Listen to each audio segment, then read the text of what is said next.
और है कोई मां का लाल उठे और डंके की चोट पर ऐलान करे और कहे कि हमारी किताब बिल्कुल सच है, हमारी किताब आज तक नहीं बदली गई है, वो ये गारंटी लेकर कहे कि हमारी किताब में कोई तब्दीली नहीं हुई है।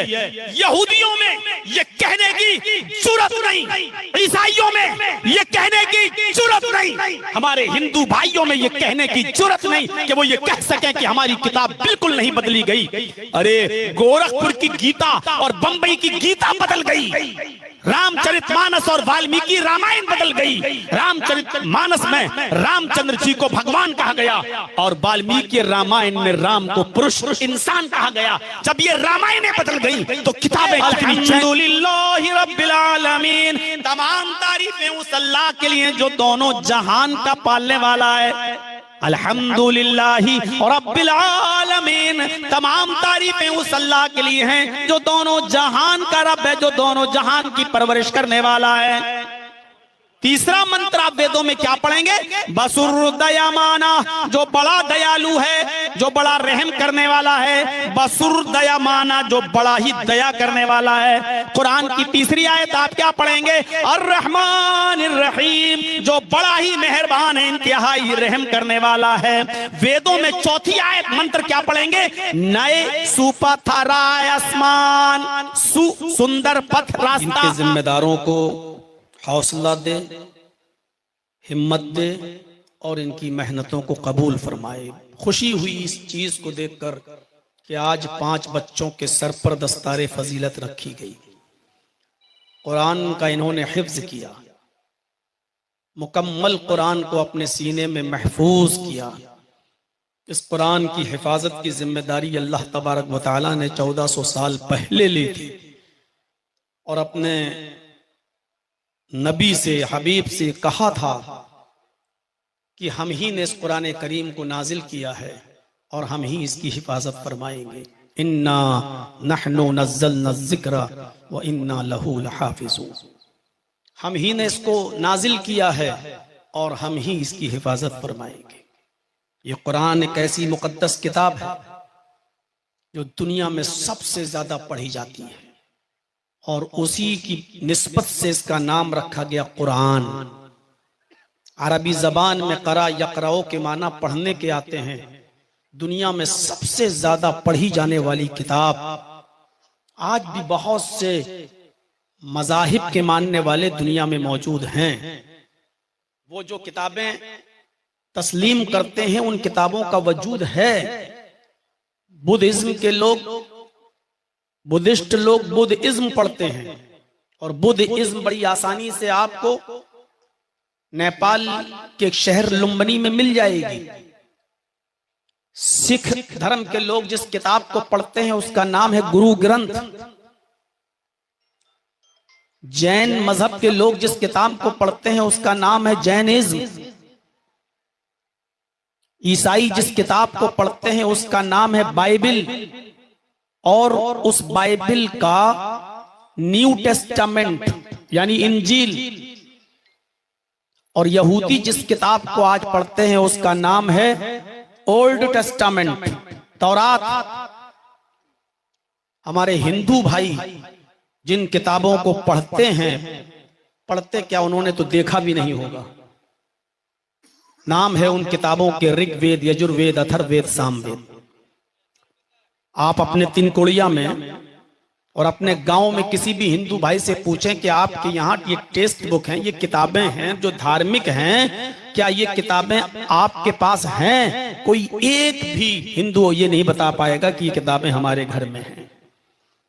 आप उनसे कहो कि ये किताबें पढ़ते हो तो वो कहेंगे पढ़ना तो छोड़ो, हमने देखा नहीं कि ऋग्वेद कैसा होता है, अथर्ववेद कैसा होता है, सामवेद कैसी होती है, यजुर्वेद देखी भी नहीं होगी उन्होंने। वो जो किताबें पढ़ रहे हैं उनका नाम है रामचरितमानस या गीता।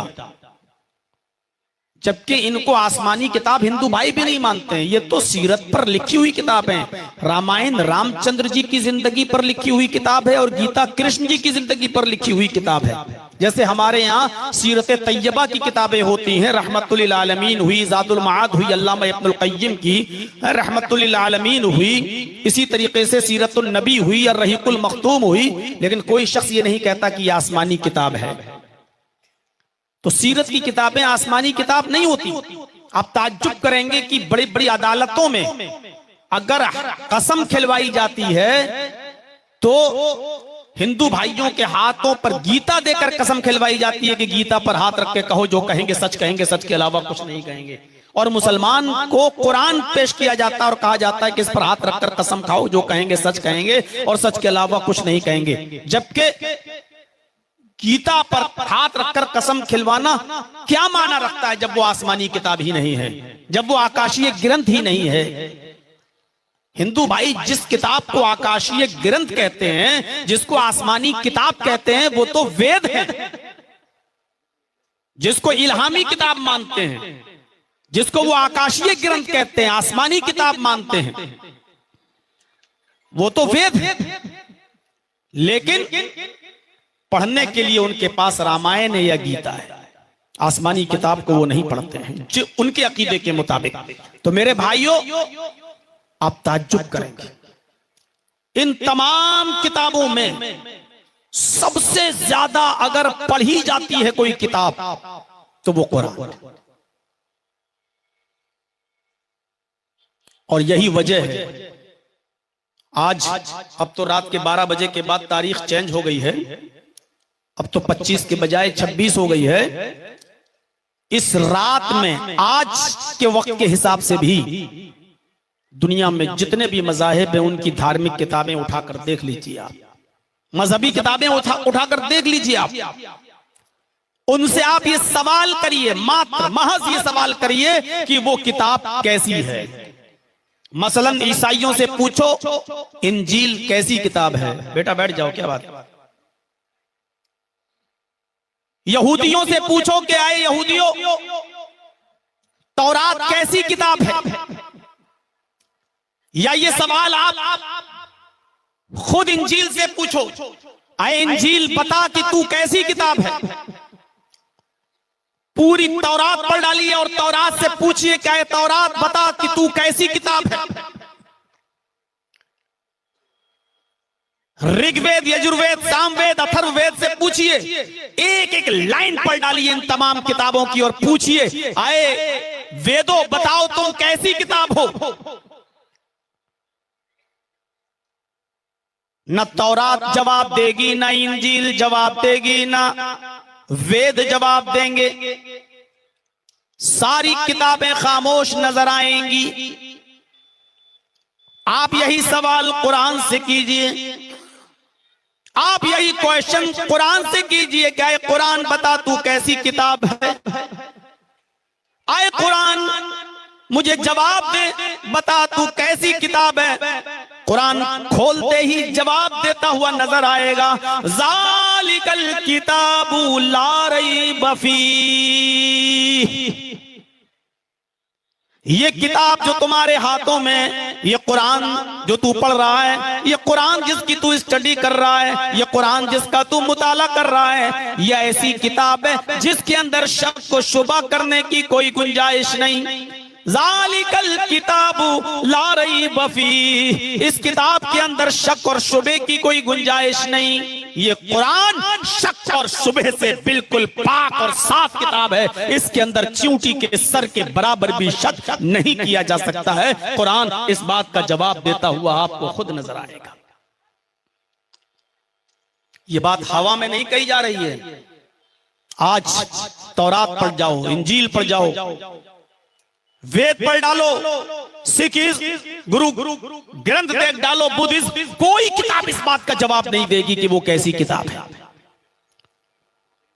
आप तौरात से पूछो किन लोगों के लिए नाजिल हुई हो, तुम्हें किन लोगों के लिए उतारा गया है, तौरात खामोश।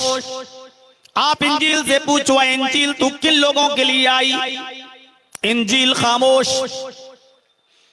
आप वेदों से पूछो, आए वेद बताओ तुम किन लोगों के लिए उतारी गई हो, किन लोगों के लिए भेजी गई हो, किन लोगों के लिए नाजिल की गई हो। ऋग्वेद, यजुर्वेद, सामवेद सब खामोश। आप कुरान से पूछिए, आए कुरान तू किन लोगों के लिए नाजिल हुआ है। कुरान जवाब देगा, हुदल लिल मुत्तकीन। ये कुरान अल्लाह से डरने वाले लोगों के लिए हिदायत है। ये कुरान अल्लाह से भयभीत होने वालों के लिए, अल्लाह से सचेत रहने वालों के लिए हिदायत है।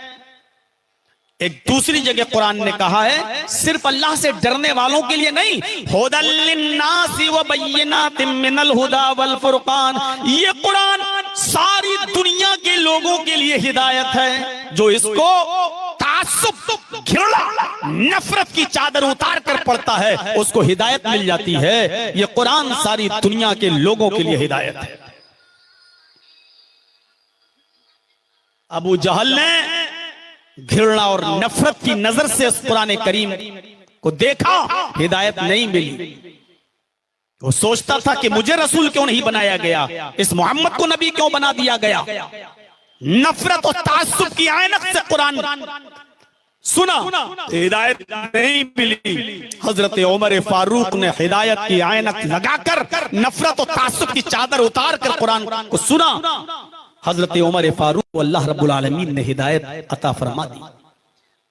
कितने लोग कुरान करीम को पढ़कर समझकर इस्लाम ले आए, और कितने ऐसे हैं वसीम रिजवी जैसे लोग जो सुप्रीम कोर्ट में एप्लीकेशन देते हैं कि कुरान की 24 आयतों को निकाला जाए। ये लोगों को की मानसिकता को खराब करती हैं, जिहाद के लिए उभारती हैं और मारने और कत्ल करने की ट्रेनिंग देती हैं। चले थे कुरान बदलने, अल्लाह ने वसीम रिजवी ही को बदल दिया। आज वो दर दर की ठोकरें खा रहा है। उसको उसके घर वालों ने भी कब्रिस्तान में दफन करने से मना कर दिया कि मरेगा तो हमारे कब्रिस्तान में दफन नहीं किया जाएगा। न खुदा ही मिला, न विसाले सनम, न इधर का रहा न उधर का हुआ। वो मेरे भाइयों अंदाजा लगाइए आप। और आज से 22 साल पहले भोपाल की सरजमीन पर एक डॉक्टर था जिसका नाम था डॉक्टर शिव शक्ति स्वरूप। अब ये मोबाइल लेकर हट जाइए आप, चलिए बस बहुत हो गया। नहीं इनको हल्ला कर दिए ना, कि यहाँ सुनने थोड़ी आए हैं, ये ड्रामा लेके बैठ गए यहाँ पर, मेरे सामने बैठकर वीडियो बना रहे हैं, कर रहे हैं।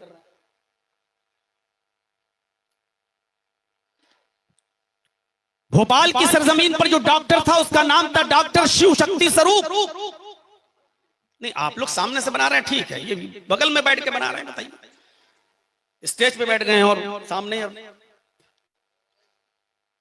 डॉक्टर शिव शक्ति स्वरूप को किसी मुसलमान ने कुरान गिफ्ट में दे दिया, English Quran, MBBS MS doctor.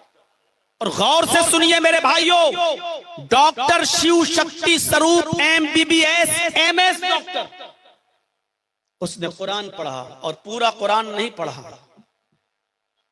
पूरा कुरान नहीं पढ़ा, 2-4 सूरतें पढ़ी और पढ़ते पढ़ते वो कुरान की इन आयतों पर आया जिसमें लिखा था वलक़द खलक़नल इंसान मिन सुलालतिम मिन तीन। यहां से उसने 2-3 आयतें पढ़ी कि हमने इंसान को मिट्टी के सबसे पैदा किया, मिट्टी के एसेंस से पैदा किया, उसके खुलासे से पैदा किया, उसके निचोड़ से पैदा किया। फिर हमने उसको नुत्फा बनाया, फिर वो नुत्फा रहमे मादर में गया, मां के पेट में पहुंचा, फिर उसको मुख्तलिफ मराहिल से अल्लाह रब्बुल आलमीन ने गुजारा। पहले वो जमा हुआ खून बना, फिर खून के बाद गोश्त का लोथड़ा बना, गोश्त के लोथड़े के बाद हमने उसकी हड्डी बनाया, फिर हड्डियों के अंदर भी हमने गोश्त चढ़ाया। जिस तरतीब से कुरान ने ये चीजें बयान की, जिस तरतीब से, जिस नंबर से कुरान ने ये चीजें बयान की, डॉक्टर शिव शक्ति स्वरूप कुरान की चंद आयतों को पढ़ने के बाद हैरान रह जाता है। वो कहता है कि अल्ट्रासाउंड मशीन यही बताती है कि माँ के पेट में पहले नुत्फा जाता है, फिर जमा हुआ खून बनता है, फिर उसी खून को गोश्त का लोथड़ा बनाता है, फिर गोश्त के लोथड़े में हड्डी बनाता है, फिर हड्डियों के ऊपर गोश्त चढ़ाता है। जिस तरतीब से कुरान ने बयान किया है, आज की साइंस कहती है कि इसी तरतीब से बच्चा माँ के पेट में बनता है, इसी तरतीब से बच्चा माँ के पेट में बनता है। और ये बात मोहम्मद रसूलुल्लाह मोहम्मद बता रहे हैं, जिन्होंने किसी से ABCD नहीं पढ़ी, जिन्होंने किसी से छोटा बड़ा नहीं पढ़ा, जिनको किसी उस्ताद ने नहीं पढ़ाया। इतनी बड़ी मेडिकल साइंस 1400 साल पहले मोहम्मद को किसने बता दी? सल्लल्लाहु अलैहि वसल्लम। भाई ये तो डॉक्टर को भी अल्ट्रासाउंड मशीन देखने के बाद पता चला, डॉक्टर को भी नहीं मालूम।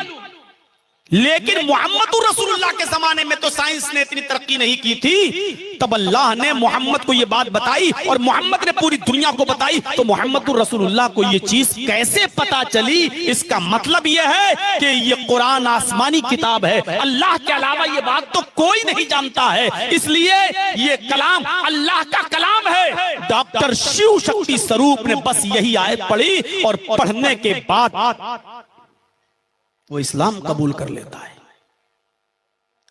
अल्हम्दुलिल्लाह वो भोपाल की कबाड़ी मार्केट नंबर 2 में आकर अहले हदीस मस्जिद में आकर इस्लाम कबूल करता है। और आज भी वो अहले हदीस है। और सिर्फ अकेला इस्लाम कबूल नहीं करता है, उसकी बीवी जिसका पहले नाम सरस्वती था, आज उसका नाम खदीजा है। और उस वक्त उसकी 8 साल 9 साल की बेटी भी उसके साथ इस्लाम लाती है, जिसका अब नाम आयशा है। आज अल्हम्दुलिल्लाह उसकी वो लड़की भी MBBS MS सर्जन बन चुकी है। हमारी माँ बहनें क्या वो आप मेले में देख लो, ये मुसलमानों के घरों में पैदा बेटियां, मुसलमानों के घरों में जन्म लेने वाली बच्चियां, आज देखिए चूड़ियां और लिपस्टिक लगा लगा कर पहन कर और पायलें बजा बजा कर आज बाजारों में घूम रही हमारी बेटियां और बहनें क्या पर्दा करेंगी? जो डॉक्टर शिव शक्ति स्वरूप जिसका आज नाम इस्लामुल हक है, उसकी बेटी आज भी पर्दा करती है और 9 साल की उम्र से पर्दा कर रही है। उसने MBBS किया तो पर्दे के साथ किया है। आज भी जब वो स्कूटी चलाते हुए हॉस्पिटल जाती है तो उसके हाथों में ग्लव्स और उसके पैरों में सॉक्स होते हैं, उसका चेहरा छिपा हुआ होता है। आज डॉक्टर बनने के बाद भी उसने जो पर्दे में रहकर खिदमत खल्क किया और लोगों का इलाज करती है, हमारी बेटियां और हमारी बहनें क्या पर्दा करेंगी? हम क्या सिखाएंगे अपनी बेटियों को? ये तो अपने शोहरों को धोखा देके आई हैं, बंबई दिल्ली काम करने वालों को, और यहां आकर वो मिलने के वादे हो चुके हैं जो जलेबियों की दुकानों पर मुलाकातें हो रही हैं। माफ कीजिएगा, बहुत सख्त जुमले हैं, लेकिन ये हकीकत है और ये सच्चाई पर मबनी बात है। और मैं ये बात कह रहा हूं तो उसके पीछे भी कोई रीजन होगा, तब ये बात कही जा रही है। मेरे भाइयों, हमारी बेटियां क्या पर्दा करेंगी और हमारी बेटियों में क्या हया होगी और शर्म होगी जो उस लड़की के अंदर है। कुरान की एक आयत हिदायत की नियत से पढ़ा, दिल साफ करके पढ़ा, उसको इस्लाम की दौलत मिल गई। बड़ी से बड़ी ताकतों ने उससे इस्लाम छुड़वाना चाहा, लेकिन डॉक्टर शिव शक्ति स्वरूप जो अब इस्लामुल हक हैं, इस्लाम नहीं छोड़ते हैं। अल्हम्दुलिल्लाह लंबी दाढ़ी है, 5 वक्त के नमाजी हैं। हमें तो बाज लोगों ने यहां तक बताया कि वो तहज्जुद की नमाज भी पढ़ते हैं। उनकी बीवी खदीजा जितना सदका और खैरात करती है रमजान के महीने में, कोई हमें नहीं नजर आता कि कोई और करता हो। और उसकी बेटी आयशा आज पर्दे की एक निशानी बनी हुई है कि देखो, पर्दे में रहकर भी लड़कियां अगर चाहें तो तरक्की कर सकती हैं, पर्दे में रहकर भी डॉक्टर बन सकती हैं, पर्दे में रहकर भी इलाज किया जा सकता है। ये इस्लाम की तालीम से मुतासिर होकर ये घर जब बदलता है तो ये है, एक आयत ने उसके दिल की दुनिया बदल दी। ये कौम जो रमजान के महीने में पूरा कुरान सुन लेती है, लेकिन ईद के दिन फिर डीजे बजाती है, रमजान के महीने में तरावी में पूरा कुरान सुन लेती है, और ईद के दिन चलने वाली नई फिल्म देखने के लिए फिल्म हॉल में पहुंच जाती है। ये कौम जो पूरा कुरान सुनकर भी इबरत हासिल नहीं करती है, ऐसी मरी हुई और वेंटिलेटर पर लेटी और सोई हुई कौम से कौन सी उम्मीदें लगाई जा सकती हैं मेरे भाइयों? ये कौम मर चुकी है। जर्जीस वेंटिलेटर पर लेटी हुई कौम से खिताब कर रहा है, मुर्दों से खिताब कर रहा है। इस कौम के अंदर से रूह निकल चुकी है। ये जिंदा कौम नहीं है, ये मरी हुई कौम है।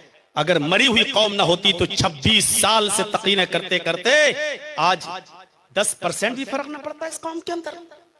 आज भी जलसे 3-3 बजे तक होंगे, 4-4 बजे तक होंगे, पूरी रात खराब की जाएगी। आज भी जलसों में मेले लगेंगे, आज भी जलसों में झूले लगेंगे, आज भी जलसों में चूड़ियों की दुकानें लगेंगी, आज भी जलसों में मर्द और औरतों का इख्तिलात होगा। जो 26 साल पहले होता था वो 26 साल के बाद भी हो रहा है। मरी हुई कौम से अगर हम खिताब नहीं कर रहे हैं तो किससे खिताब कर रहे हैं? आप मुझे बताइए। ये वेंटिलेटर पर लेटी हुई कौम है, सिर्फ डॉक्टर को ये रिपोर्ट पेश करना है कि इसकी रूह निकल चुकी है, बस। किससे हम खिताब कर रहे हैं? हम सोचें तो सही। बात फिर थोड़ी आगे निकल गई। ये कुरान है, इससे पूछो तो किन लोगों के लिए नाजिल हुआ? ये जवाब देगा हुदल लिन्नास। ये कुरान सारी दुनिया के लोगों के लिए हिदायत है। अच्छा, एक और चीज बताऊं, आप दुनिया की किसी भी किताब से पूछ लो, जाओ तौरात से पूछो, आए तौरात तू किस महीने में नाजिल हुई? तौरात खामोश। इंजील से पूछो, आए इंजील तू किस महीने में नाजिल हुई? इंजील खामोश। वेदों से पूछो, क्या है वेद तू किस महीने में नाजिल हुआ, किस महीने में उतरा, तुझे किस महीने में उतारा गया? वेद भी खामोश। ना ऋग्वेद जवाब देगा, ना अथर्ववेद जवाब देगा, ना सामवेद जवाब देगा, न तौरात जवाब देगी, न इंजील जवाब देगी। आप कुरान से पूछिए, कुरान तू किस महीने में नाजिल हुआ? आप कुरान से पूछिए, कुरान तू किस महीने में उतरा? आप कुरान से पूछिए क्या कुरान किस महीने में नाजिल हुआ? कुरान जवाब देगा, शहरु रमजान अल्लज़ी उन्ज़िला फ़ीहिल कुरान। रमजान का महीना वो बाबरकत महीना है जिस महीने में कुरान नाजिल किया गया। शहरु रमजान अल्लज़ी उन्ज़िला फ़ीहिल कुरान। रमजान का महीना वो बाबरकत महीना है जिस महीने के अंदर कुरान नाजिल किया गया है। ये कुरान है जो बता रहा कि किस महीने में हम उतरे। दुनिया में कोई किताब नहीं बता सकती कि किस महीने में उतरी है, जबकि तौरात भी हम इस्लामी किताब मानते हैं, इंजील भी इस्लामी किताब मानते हैं, लेकिन ये भी जवाब नहीं दे रही। कुरान जवाब दे रहा है कि वो किस महीने में उतरा, और कुरान महीना ही नहीं बतला रहा है। कुरान 2 कदम आगे चलकर कहता है कि हम रमजान के महीने में तो उतरे हैं, लेकिन ये भी बता देते हैं कि दिन में उतरे हैं या रात में उतरे हैं। इन्ना अंज़लनाहु फी लैलतिल क़द्र। हमने इस कुरान करीम को लैलतुल क़द्र में उतारा है। हमने इस कुरान करीम को शब क़द्र में उतारा है। हमने इस कुरान करीम को रमजान की ताक रातों में से किसी एक रात में हमने इस कुरान करीम को नाजिल किया है। ये कुरान लैलतुल क़द्र में उतारा गया, शब क़द्र में उतारा गया, रात में उतारा गया। ये कुरान ने हमें ये भी बता दिया। इतनी कंप्लीट किताब है ये कुरान, जिससे हमारा रिश्ता टूटा हुआ है। पूछिए कुरान से, पहला ही जुमला ज़ालिकल किताबु ला रैब फीह, शक करने की गुंजाइश नहीं। अच्छा, ये हम मानते हैं तौरात किस पे उतरी? मूसा पे। ये हम मानते हैं इंजील किस पे उतरी? ईसा पे। लेकिन आप तौरात से पूछो, आए तौरात तू किस पे उतरी? तौरात के अंदर आपको पूरी तौरात में नहीं मिलेगा कि इस तौरात को लाने वाला है। आप इंजील से पूछिए, इंजील तुझे कौन लाया? पूरी इंजील पढ़ डालिए, इंजील में आपको नहीं मिलेगा कि इसको ईसा लाए। वेदों से पूछिए तुम्हें कौन लाया, वेद भी खामोश, कोई जवाब नहीं मिलेगा तुम्हें कौन लाया। लेकिन कुरान से पूछिए, कुरान तुझे कौन नबी लेकर आया, तुझे कौन सा रसूल लेकर आया? कुरान जवाब देगा नुज़्ज़िला अला मुहम्मद, ये कुरान मोहम्मद रसूलुल्लाह के पाकीज़ा दिल अतहर पर नाजिल किया गया है। ये कुरान मोहम्मद रसूलुल्लाह पर उतारा गया है। ये है कंप्लीट जवाब। कैसी किताब? कुरान बताएगा। किन लोगों के लिए कुरान बताएगा? किस महीने में नाजिल हुआ कुरान बताएगा। रात में नाजिल हुआ कि दिन में कुरान बताएगा। किस नबी पर उतरा ये भी कुरान बताएगा। और इसीलिए डंके की चोट पर ऐलान करता है। सब परेशान हैं, सब परेशान हैं। हिंदुस्तान के अंदर भी बहुत से लोग परेशान हैं कि ऐसी सुरक्षित किताब हम मुसलमानों को परेशान कर सकते हैं, हम मस्जिदों में ताले लगा सकते हैं, हम मस्जिदें शहीद कर सकते हैं, हम आजानों पे पाबंदियां लगवा सकते हैं, हम मस्जिदें गिरवा सकते हैं, सब कुछ कर सकते हैं, लेकिन मुसलमानों की पढ़ी जाने वाली किताब कुरान में एक नुक्ते की भी तब्दीली नहीं कर सकते हैं। इस बात को लेकर सब परेशान हैं। मुसलमान को भी नाम बदलकर कुछ और रखवाया जा सकता है। हमारी लड़कियों को मुर्तद बनाकर सिंदूर लगवाया जा सकता है और मंदिरों में उनका निकाब पढ़वाया जा सकता है। और ये सब काम वो कर रहे हैं, लेकिन अफसोस ये है कि वो लाचार हैं, मजबूर हैं। वो ये सब कुछ कर सकते, लेकिन कुरान का एक लफ्ज तो बहुत दूर की बात, एक नुक्ता भी अगर बदलना चाहें तो नहीं बदल सकते हैं। इनकी नानी मर जाएंगी, लेकिन कुरान का एक नुक्ता नहीं बदल सकते। सारी किताबें बदल गई। और है कोई मां का लाल उठे और डंके की चोट पर ऐलान करे और कहे कि हमारी किताब बिल्कुल सच है, हमारी किताब आज तक नहीं बदली गई है। वो ये गारंटी लेकर कहे कि हमारी किताब में कोई तब्दीली नहीं हुई है। यहूदियों में ये कहने की जरूरत नहीं, ईसाइयों में ये कहने की जरूरत नहीं, हमारे हिंदू भाइयों में ये कहने की जरूरत नहीं कि वो ये कह सके कि हमारी किताब बिल्कुल नहीं बदली गई। अरे गोरखपुर की गीता और बंबई की गीता बदल गई, रामचरितमानस और वाल्मीकि रामायण बदल गई। रामचरितमानस में रामचंद्र जी को भगवान कहा गया और वाल्मीकि रामायण में राम को पुरुष इंसान कहा गया। जब ये रामायण बदल गई तो किताबें कितनी चेंज हुई हैं। कोई मां का लाल उठ नहीं सकता जो कह सके कि हमारी किताब बिल्कुल सुरक्षित है, महफूज है। हाँ, अगर किसी मुसलमान को कहो तो मुसलमान तो छोड़ो, ये 10 साल 12 साल और 15 साल का बच्चा अलिफ लाम से लेकर वन्नास की सीन तक पढ़ के सुना देगा और कहेगा कि अगर दुनिया में कोई किताब अपनी असली शक्ल में मौजूद है तो वो सिर्फ कुरान है। आज जो 1400 साल पहले मोहम्मद पे उतरा था वही कुरान हमारे सीनों में महफूज है। अगर वो कोई किताब है तो कुरान करीम। लंदन में एक यूनिवर्सिटी है जिसका नाम है ऑक्सफोर्ड यूनिवर्सिटी। ऑक्सफोर्ड यूनिवर्सिटी में हिंदुस्तान के 3-4 दोस्त रहते थे। उन लोगों का रूम एक था और चारों लोग मिलकर रहते थे। एक यहूदी था, एक ईसाई था, एक हिंदू था, एक मुसलमान था। 4 लोग एक ही रूम में रहते थे क्योंकि एक ही कंट्री के थे, इसी हिंदुस्तान के थे। एक दिन ये चारों दोस्त एक लाइब्रेरी में स्टडी कर रहे हैं और इत्तेफाक देखिए, हिंदू वेद पढ़ रहा था, यहूदी ओल्ड टेस्टामेंट तौरात पढ़ रहा था, ईसाई बाइबल इंजील पढ़ रहा था, मुसलमान कुरान की तिलावत कर रहा था। और चारों लोग एक ही टेबल पे थे। बड़ी मोहब्बत और दोस्ती थी चारों में।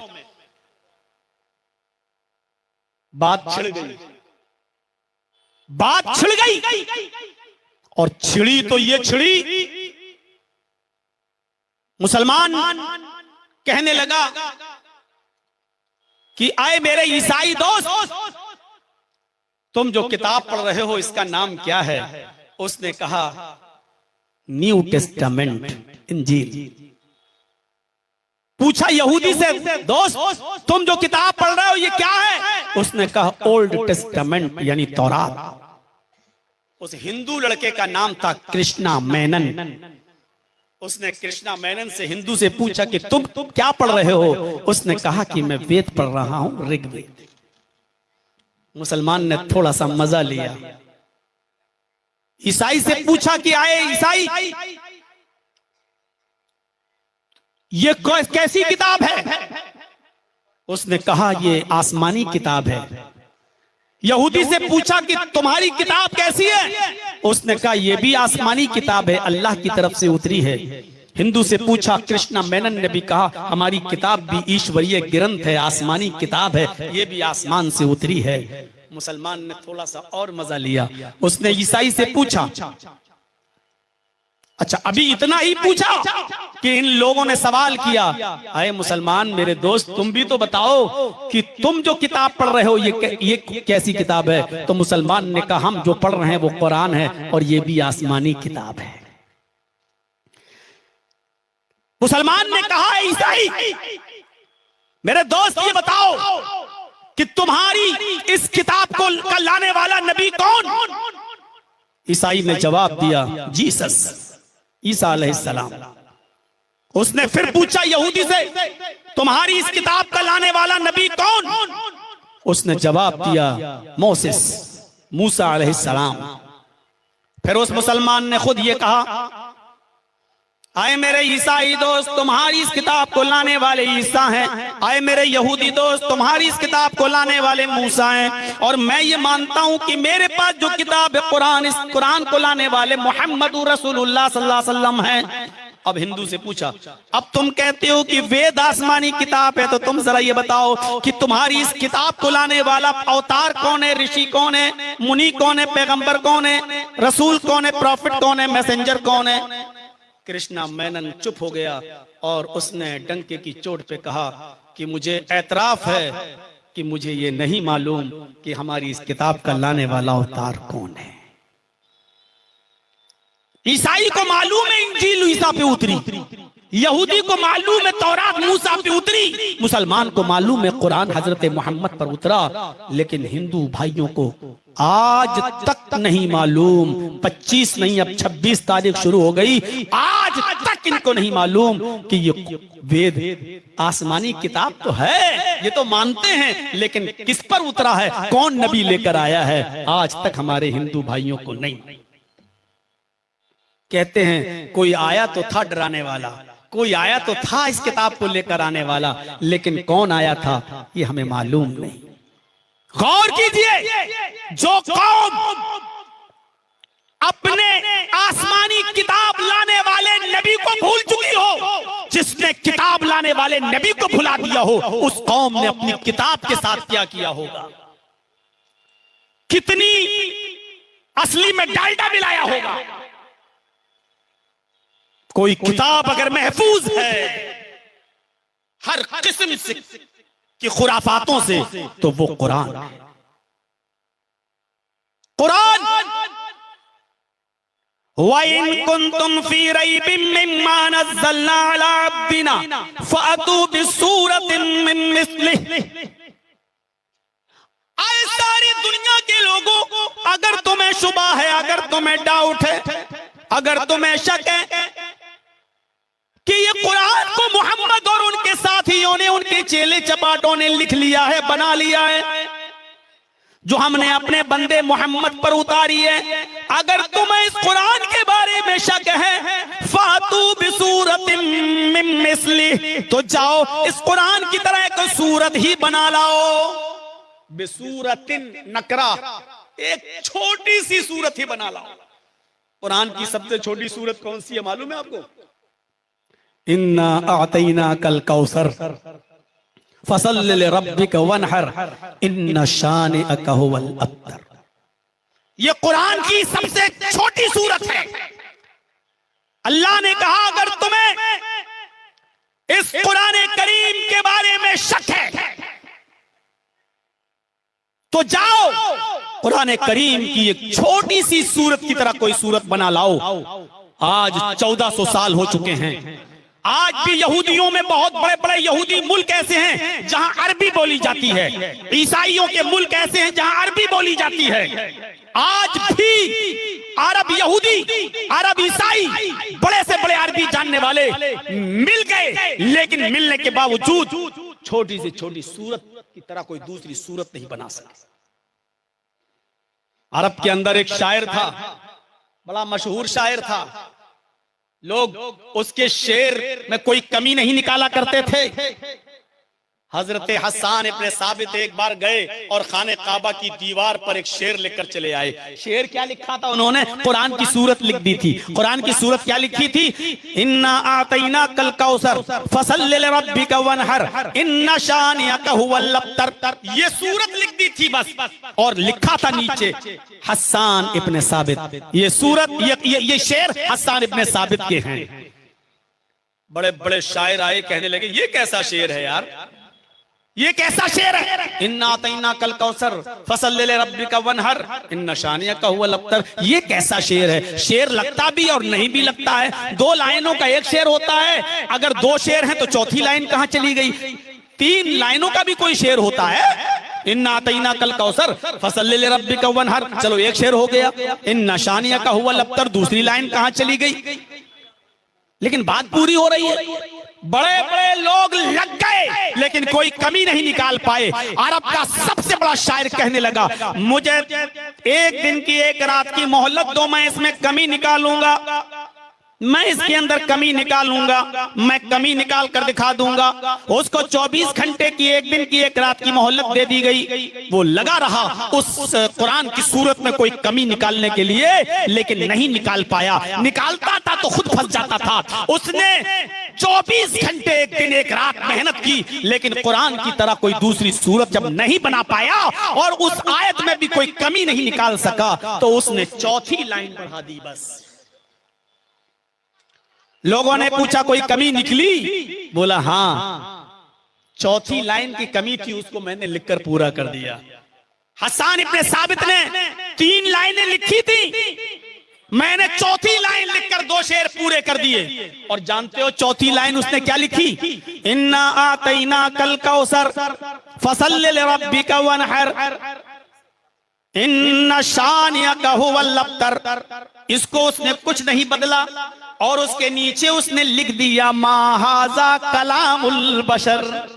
नीचे उसने ये लिख दिया मा हाज़ा कलामुल बशर। ऊपर वाली ये तीनों लाइनें किसी इंसान का कलाम नहीं है। हसन इब्ने साबित झूठ बोल रहे हैं। ये ऊपर वाली तीनों लाइनें इंसान लिख ही नहीं सकता, इंसान बना ही नहीं सकता। उसने चौथी लाइन ये लिखी है मा हाज़ा कलामुल बशर। ऊपर वाली ये तीनों लाइनें किसी इंसान का कलाम नहीं है।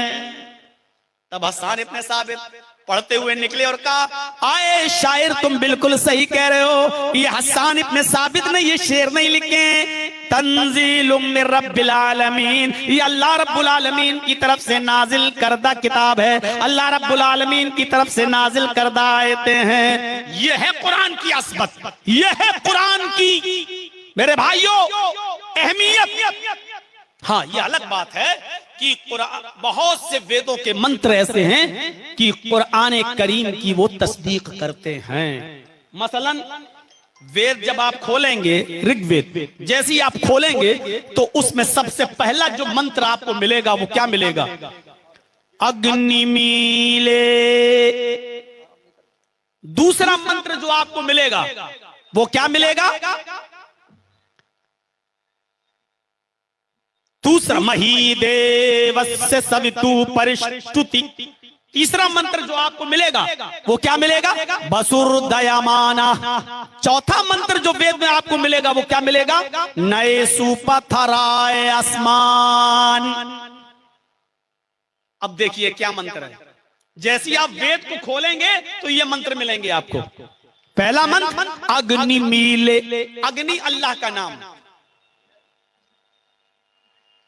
अग्नि अल्लाह का नाम। मीले का मतलब प्रारंभ करता हूं, शुरू करता हूं। अब तर्जमा क्या होगा? अग्नि मीले, मैं शुरू करता हूं अल्लाह के नाम से। अग्नि मीले, मैं प्रारंभ करता हूं अल्लाह के नाम से। कुरान जब आप खोलेंगे तो सबसे पहले आपको क्या मिलेगा? बिस्मिल्लाहिर्रहमानिर्रहीम, शुरू करता हूं अल्लाह के नाम से जो बड़ा मेहरबान इंतहाई रहम करने वाला है। आपका वेद तो हमारे कुरान की तस्दीक कर रहा है।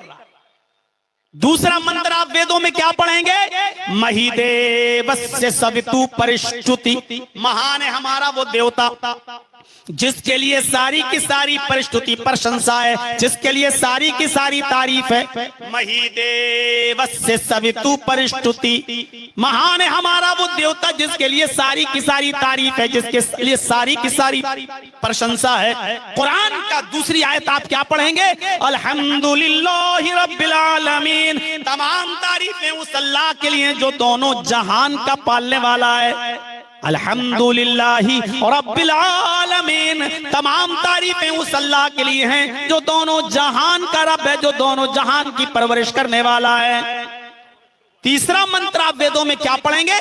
बसुर दयामाना, जो बड़ा दयालु है, जो बड़ा रहम करने वाला है। बसुर दयामाना, जो बड़ा ही दया करने वाला है। कुरान की तीसरी आयत आप क्या पढ़ेंगे? अर्रहमानिर रहीम, जो बड़ा ही मेहरबान है, इंतहाई रहम करने वाला है। वेदों में चौथी आयत मंत्र क्या पढ़ेंगे? नए सुपथ राय आसमान, सुंदर पथ रास्ता, राय चला आसमान हमारे फायदे के लिए। हाय नाव को पार लगाने वाले, हाय मुसीबतों को दूर करने वाले, हमको सुपथ राय आसमान, सुंदर रास्ते पे चला, हमको सीधे रास्ते पे चला, हमको सुंदर पथ पर सुंदर रास्ते पे चला। कुरान क्या कहता है? इहदीना सिरातल मुस्तकीम, हाय अल्लाह हमको सिराते मुस्तकीम पे चला, हमको सीधे रास्ते पे चला। ये वेदों के मंत्र हमारे कुरान की तस्दीक करते हैं। ये अलग बात है कि वेदों में तब्दीली हुई है, ये अलग बात है कि वेदों में चेंजिंग हुई है, ये अलग बात है कि वेदों में तब्दीली हुई है मेरे भाइयों, लेकिन वेद हमारे कुरान की तस्दीक कर। बहुत से ऐसे मंत्र मिलेंगे जिनमें तस्दीक छलकती हुई नजर आती है, कभी नमाज की शक्ल में, कभी कलमे की शक्ल में। हम लोग कलमा पढ़ते हैं, ला इलाहा इल्लल्लाह या अशहदु अल्ला इलाहा इल्लल्लाह। हिंदू धर्म में एक मंत्र है जिसको अनकही कहा जाता है। हर पंडित मरने से पहले अपने बेटे को वो अनकही के जुमले बताता है कि मेरे बेटे मरने से पहले ये वर्ड पढ़ लेना वरना तुम स्वर्ग में नहीं जाओगे। वो अनकही के जुमले क्या हैं? ला इलाहा हरण पापन इल्लल्लाह परम पिदम, ला इलाहा हरणे पापन इल्लल्लाह परम पिदम। बेटे मरने से पहले ला इलाहा पढ़ लेना, हरणे पापन, तेरे सारे पाप हरण हो जाएंगे। हरणे पापन, पाप मिट जाएंगे। अल्लाह के नबी ने क्या कहा? इन्नल इस्लाम यहदिमु मा कान क़ब्ला, इस्लाम ले आओ सारे गुनाह मिट जाएंगे। यानी अब तक तुमने जो गुनाह किए हैं, कुफ्र और शिर्क किया, कलमा पढ़ लो ला इलाहा इल्लल्लाह, ये कलमा पढ़ते ही तुम्हारे सारे गुनाह माफ हो जाएंगे। कलमे की शक्ल में ये कलमा मौजूद है, ला इलाहा इल्लल्लाह, अल्लाह के अलावा कोई माबूद नहीं। एकम ब्रह्मा द्वितीय नास्ति नास्ति किंचन, इस ब्रह्मांड का रचयिता और रचनाकार एक है, इस दुनिया का बनाने वाला एक है। द्वितीय नास्ति, दूसरा नहीं है, नेह नहीं है, बिल्कुल नहीं है, ना ना हरगिज नहीं है, किंचन जरा सा भी नहीं है। इस दुनिया का बनाने वाला एक है, दूसरा नहीं है, बिल्कुल नहीं है, कतई नहीं है, हरगिज नहीं है, जरा सा भी नहीं है। ये तौहीद है वेदों में, ये तौहीद है वेदों में। यचतियो यो पिम्मिम्मा नस्तस्मा देविशोरीरिशा, उसी से मांगो वही सब कुछ देने वाला है। यचतियो यो पिम्मिम्मा, उसी से मांगो वही देने वाला है। नस्तस्मा देविशो, उसके अलावा कोई भी देवी देवता तुम्हें कुछ नहीं दे सकता। नस्तस्मा देविशोरीरिशा, उसके अलावा कोई भी देवी देवता तुम्हें कुछ भी नहीं दे सकता। इसी को कुरान ने कहा, उदऊनी अस्तजिब लकुम, मेरे बंदो तुम मुझसे मांगो, मेरे बंदो मुझे पुकारो, मैं तुम्हें दूंगा। वला तदउ मिन दूनिल्लाहि मा ला यनफउका वला यदुर्रुक, अल्लाह को छोड़कर तुम किसी ऐसी हस्ती को मत पुकारो जो तुम्हें न नफा पहुंचा सकती है न नुकसान पहुंचा सकती है। और अगर तुमने अल्लाह को छोड़कर किसी दूसरी हस्ती को पुकारा, किसी दूसरी हस्ती से मांगा, फ़इन्नका इज़म मिनज़्ज़ालिमीन, तो तुम जालिमों में लिखे जाओगे, तुम्हारा शुमार जालिमों में होगा। ये तौहीद वेदों में मिलेगा। भाई इस्लाम की बुनियाद जो 5 चीजों पर रखी गई है, उनमें पहली चीज यही है ना, बुनियल इस्लाम अला खम्सिन शहादती अन ला इलाहा इल्लल्लाह व अन्ना मुहम्मदर रसूलुल्लाह। पहली चीज इस्लाम की बुनियाद में ये कलमा है जो वेदों में मिलता है। दूसरी चीज वो इकामिस सलाह, नमाज पढ़ो। हिंदू धर्म के अंदर भी नमाज है। कृष्ण जी 5 टाइम की नमाज पढ़ा करते थे। श्रीमद् भागवत गीता के 6 अध्याय के 10वें मंत्र में मौजूद है, योगी उज्जीत सतत महात्मानम रहस्य स्थिता एकाकी यच्चतात्मा निराशीर परिग्रह। हाय अर्जुन, जब पूजा करो तो पूरे शरीर का योग कर लो, पूरे शरीर के साथ झुक जाओ। पूजा में पूरे शरीर का योग करो। कोई हिंदू पूरे शरीर का योग करता है? बस जहेज वाली गाड़ी मिली है, हर सामने हनुमान जी की मूर्ति हिलाई, 10 किलो की खोपड़ी बढ़ गया। इसके अलावा कुछ होता है? पूरे शरीर का योग नहीं होता। पूरे शरीर का योग नमाज में है। आप देख लीजिए शुरू से लेके आखिर तक। ये देखिए हाथ की एक्सरसाइज, अल्लाह अकबर, ये उंगलियां आपकी ऐसे बिल्कुल ये, और ये आपकी हथेली कांधों के बराबर, और ये आपकी उंगलियां ये कानों की लौ के बराबर ऐसे। ये है रफुल दैन का सही तरीका। गए नमाज पढ़ने, अल्लाह अकबर, भाई मक्खी मारने गया था क्या तू? ये नमाज नहीं है। गया ये कोई रफुल दैन है? रफुल दैन ये है उंगलियां इस तरीके से बंद रहे, अंगूठा ये आपकी हथेली कांधे के बराबर और ये कानों की लौ के बराबर, इस तरीके से आप रफुल दैन करें। ये 3 तरीका है नियत बांधने का। कफ़ुन अलल कफ़, हथेली पे हथेली रखिए, ये एक तरीका ये है नमाज पढ़ने का। ये इस हथेली को इस हथेली ऐसे रखिए। ये दूसरा तरीका ये है कि इस गट्टे को इस गट्टे पर रखिए, ये जोड़ को जोड़ पर ऐसे। और तीसरा तरीका यह है कि आप इस हाथ की उंगलियों को कोहनी पर इस तरीके से रखिए। ये है नियत बांधने का 3 तरीका। बहुत से लोग ये नहीं है, ऐसे नहीं, या तो आप ऐसे रखिए या ऐसे रखिए या ऐसे रखिए। ये 3 तरीके नियत बांधने के। और रफुल दैन ऐसे, ये हाथ की एक्सरसाइज है। सर निगाहें सजदे की जगह पर, और फिर ये हाथ की एक्सरसाइज हो गई। खड़े हैं आप, कयाम, ये पैरों की एक्सरसाइज हो गई। अब आप रुकू जब करेंगे तो आपकी उंगलियां खुली हुई होनी चाहिए, ये ऐसे, और ये घुटना आप इन हथेलियों से मजबूती से पकड़ेंगे, हाथ टाइट रहेंगे, पीठ की रीढ़ की हड्डी बिल्कुल सीधी रहेगी, कमर इतनी सीधी होनी चाहिए कि पानी का रखा हुआ बर्तन अगर आपकी पीठ पर रखा जाए तो गिरने ना पाए। ये रुकू जब आप करेंगे तो आपकी नसें खिंचेंगी, आपकी रीढ़ की हड्डी के कमर के दर्द की एक्सरसाइज होगी, कमर की एक्सरसाइज होगी, आपका मस्कुलर पेन खत्म होगा, आपकी रगें खुलेंगी। डॉक्टर आपके बाबा रामदेव ने कहा है, बाबा रामदेव ने, अल फज़्लु मा शहिदत बिहिल आदा, फजीलत उसी को कहते हैं कि दुश्मन भी जिसका एतराफ करे। का जो लोग 5 वक्त की नमाज पढ़ते हैं उनको किसी एक्सरसाइज की जरूरत नहीं, नमाज तो खुद एक्सरसाइज है। लेकिन रुकू वैसा ही होना चाहिए, ये नहीं अल्लाहु अकबर सुभान रब्बिल अज़ीम सुभान रब्बिल अज़ीम सुभान सल्लल्लाहु अलैहि हमीद अल्लाह अकबर, वो कौवे की चोंचों वाला नहीं।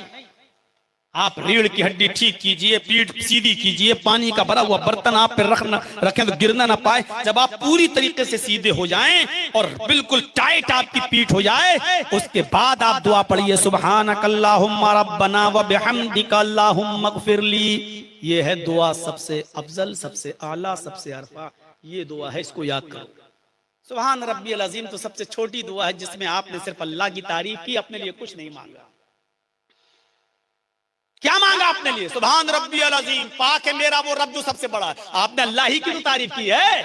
जब आप ये दुआ पढ़ेंगे, सुब्हानकल्लाहुम्मा रब्बना व बिहम्दिका अल्लाहुम्मा इग़फिरली, पाक है मेरा रब, सुब्हानकल्लाहुम्मा, पाक है हमारा रब, रब्बना आए हमारे रब, अल्लाहुम्मा इग़फिरली, तू मुझे बख्श दे, आए अल्लाह मेरी मग़फ़िरत फरमा। जिसको रब की मग़फ़िरत मिल जाए तो उससे बड़ा खुशनसीब कौन होगा। आप अपने लिए भी मांगिए अल्लाह से, ये दुआ याद कर लो। कितनी दुआ है यार, कितनी दुआ छोटी सी, सुभानक अल्लाहुम्मा रब्बना व बिहम्दिका अल्लाहुम्मा ग़फ़िरली। और ये दुआ याद करोगे, ये रुकू में भी पढ़ी जाएगी और सजदे में भी पढ़ी जाएगी, रुकू में भी और सजदे में भी। याद कर लो इस दुआ को, बहुत मुबारक दुआ है, बहुत प्यारी दुआ है। पूरी नमाज में आप अल्लाह से मांगने ही तो जाते हो, रुकू में भी मांगिए और सजदे में भी मांगिए। आपका रब बहुत मेहरबान है, मग़फ़िरत कर देगा। मग़फ़िरत मांगोगे तब, बच्चा जब रोता है तब माँ दूध पिलाती है, अब बच्चा भूखा है। बंदा मांगेगा नहीं, अल्लाह क्यों देगा। मांगो, कहता है मेरा रब, बंदे तू मांग, जब तू मांगता है तो मुझे अच्छा लगता है। ऐसे बंदे भी अल्लाह को पसंद नहीं जो 24 घंटे इबादत करते रहें और उनसे अनजाने में भी कोई गुनाह ना हो। आप कहेंगे मौलाना ये क्या कह रहे हो आप। हाँ, ऐसी मखलूक तो थी अल्लाह के पास जिनसे कोई गुनाह ना हो, ऐसी मखलूक तो थी अल्लाह के पास, फरिश्ते। हर वक्त 24 घंटे अल्लाह की हम्द व सना में लगे रहते हैं, अल्लाह की तारीफ में, अल्लाह की बड़ाई में, अल्लाह की इबादत में लगे रहते हैं। फिर उसने इंसानों को क्यों पैदा किया, हमें और आपको उसने इसीलिए पैदा किया, जज़ाकुमुल्लाहु अहसन, इसीलिए पैदा किया कि उसको ऐसी मखलूक की जरूरत थी जो दुनिया में आए, अल्लाह की इबादत करे, दुनिया में उससे गुनाह भी हो, और जब गुनाह हो तो वो अल्लाह से अपने गुनाहों की माफी मांगे। उसको ऐसी मखलूक की जरूरत थी, इसलिए उसने हमें और आपको पैदा किया। और कहता है अल्लाह, मेरे बंदो, अगर तुम दुनिया में गुनाह करना छोड़ दो और तुमसे बिल्कुल कोई गुनाह ना हो, फरिश्ता बनने की कोशिश करोगे तो हम तुम्हें मिटा देंगे, तुम्हें हलाक कर देंगे। यस्तब्दिल कौमन गैरा कौमिन, हम तुम्हारी जगह पर दूसरी कौम ले आएंगे जो गुनाह करेगी और अल्लाह को पुकारेगी, अल्लाह से अपने गुनाह की माफी मांगेगी। अल्लाह को अच्छा लगता है जब कोई बंदा उससे अपने गुनाह की माफी मांगता है। मांगते हो, गुनाह हो जाते हैं, ठीक है, इंसान है, लेकिन माफी भी तो मांगो। जानबूझकर गुनाह न करो, अचानक हो जाए, धोखे से हो जाए, और जानबूझकर भी अगर कभी हो जाए तो ऐसी तौबा करो कि अल्लाह आइंदा कभी इस गुनाह के करीब नहीं जाएंगे। इसलिए पूरी नमाज आप देख लीजिए, अल्लाहु अकबर, अल्लाहुम्मा बारिक, पहला जुमला सुभानक अल्लाहुम्मा व बिहम्दिका व तबारक अस्मुका, ये दुआ है, मैं ये नहीं कह रहा हूं, लेकिन बुखारी में नहीं है ये दुआ। बुखारी की जो हम आपके सामने पढ़ रहे हैं वो सबसे आला और अरफा और सबसे बेहतर दुआ ये है। अल्लाहु अकबर कहकर जब आप नियत बांधे तो पहले लफ्ज क्या पढ़ेंगे, अल्लाहुम्मा बारिक बैनी व बैना खताया। हाय हाय, क्या जुमले हैं। आय अल्लाह, मेरे गुनाहों को, मेरी खताओं को तू दूर कर दे। कितना दूर, कमा बाअत्ता बैनल मशरिक़ि वल मग़रिब, जितनी दूरी पूरब और पश्चिम के दरमियान है, जितनी दूरी तूने मशरिक और मगरिब के दरमियान रखी है, पूरब और पश्चिम के दरमियान रखी है, उतनी दूरी तू मेरे गुनाहों में और मेरे दरमियान कर दे। यहीं से मांगना शुरू हो रहा है। फिर अल्लाह की तारीफ करने के बाद इहदिना सिरातल मुस्तकीम सिरातल लज़ीना अनअमता अलैहिम गैरिल मग़दूबि अलैहिम वलद्दाल्लीन। ये अल्लाह से मांग तो रहे हो आप अपने लिए। फिर रुकू में जाइए, सुब्हानक अल्लाहुम्मा रब्बना व बिहम्दिका अल्लाहुम्मा ग़फ़िरली, यहां पर भी मांगिए। समी अल्लाहु लिमन हमिदा रब्बना व लकल हम्द हम्दन कसीरन तय्यबन मुबारकन फी। अल्लाहु अकबर कहकर सजदे में जाइए तो फिर कहिए, क्या कहिए, सुब्हानक अल्लाहुम्मा रब्बना व बिहम्दिका अल्लाहुम्मा ग़फ़िरली। फिर अल्लाह से मग़फ़िरत मांगिए। फिर सजदे से उठिए, दूसरे सजदे में जाने से पहले फिर पढ़िए, फिर कहिए रब्बि ग़फ़िरली रब्बि ग़फ़िरली। 2 बार आपको कहना है रब्बि ग़फ़िरली रब्बि ग़फ़िरली। यही दोनों सजदों के बीच में पढ़ी जाने वाली सबसे अफजल और सबसे आला दुआ है, रब्बि ग़फ़िरली रब्बि ग़फ़िरली। माफ कीजिएगा, जो लोग ये दुआ पढ़ते हैं अल्लाहुम्मा ग़फ़िरली वरहमनी वहदनी वआफ़िनी वरज़ुक़नी, ये दुआ ज़ईफ़ हदीस से साबित है, ये सही हदीस से साबित नहीं है। मुस्लिम शरीफ की हदीस में ये दुआ लिखी है, रब्बि ग़फ़िरली रब्बि ग़फ़िरली। आए मेरे रब मुझे बख्श दे, आए मेरे रब मुझे बख्श दे। हाँ, इस दुआ के बाद आप ये दुआ भी पढ़ सकते हो, अल्लाहुम्मा मग़फ़िरली वरहमनी वहदनी वआफ़िनी वर्ज़ुक़नी, क्योंकि मुस्लिम की हदीस में ये आया है कि अल्लाह के नबी इस दुआ को नमाज में पढ़ा करते थे। नमाज का लफ्ज आया है, दोनों सजदों के बीच का लफ्ज नहीं आया, लिहाजा दोनों सजदों का बीच भी नमाज का हिस्सा है। रब्बिग़फ़िरली पढ़ने के बाद आप ये दुआ भी पढ़ सकते हैं, अल्लाहुम्मा मग़फ़िरली वरहमनी वहदनी वआफ़िनी वर्ज़ुक़नी। फिर सजदा कीजिए, फिर मांगिए, पूरी नमाज में मांगा ही तो जाता है अल्लाह से। सलाम फेरने से पहले क्या मांग रहे हैं? अल्लाहुम्मा इन्नी ज़लमतु नफ्सी ज़ुल्मन कसीरा वला यग़फ़िरुज़्ज़ुनूबा इल्ला अंता फ़ग़फ़िरली मग़फ़िरतम मिन इंदिका वरहमनी इन्नका अंतल गफ़ूरुर रहीम। आप रुकू से उठ रहे हैं, फिर सजदे में जा रहे हैं, पैर मुड़े हुए हैं, नसें खिंच रही हैं, ये आपकी मस्कुलर जो नसें होती हैं ये सब खिंच रही हैं, ब्लड सर्कुलेशन आपका बढ़ रहा है। सजदे में जब आप जा रहे हैं तो खून का सर्कुलेशन आपकी दिमाग की एक एक नस तक पहुंच रहा है। डॉक्टर मोरिस बुकाय अमेरिका का सबसे बड़ा डॉक्टर है, ब्रेन का सबसे बड़ा डॉक्टर है दिमाग का, वो कहता है कि जो लोग 5 वक्त की नमाज पढ़ते हैं और वैसा रुकू और सजदा करते हैं जैसा मुहम्मद रसूलुल्लाह ने बताया है, तो इस आदमी को रीढ़ की हड्डी की प्रॉब्लम कभी नहीं हो सकती है। और जैसा सजदा मोहम्मद ने बताया, जो वैसा सजदा करते हैं तो उन लोगों को ब्रेन हैमरेज कभी नहीं हो सकता है, क्योंकि दिमाग की एक एक रग और एक एक नस तक ब्लड का सर्कुलेशन वहां तक पहुंच जाता है, खून वहां तक पहुंच जाता है, ब्लड वहां तक पहुंच जाता है, जो दिमाग की रगों को तरोताजा कर देता है।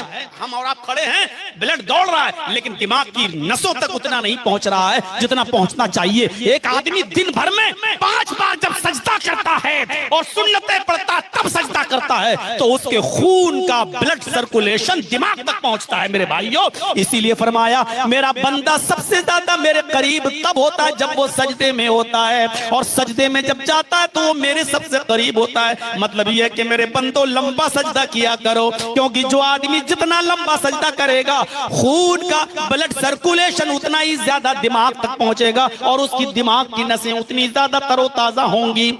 ये एक मौलवी तुम्हें बता रहा है, जो काम डॉक्टरों का था, जो काम डॉक्टर्स का था, वो एक मौलवी को करना पड़ रहा है।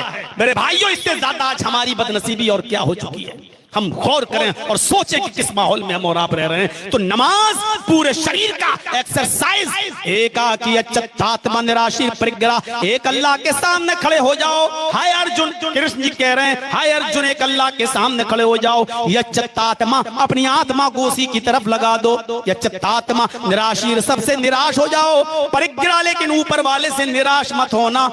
पंचम समय कर्तव्यति, हम स्वयं कर्तव्य मृगचरम भवत। हाय अर्जुन, 5 समय ये पूजा करना।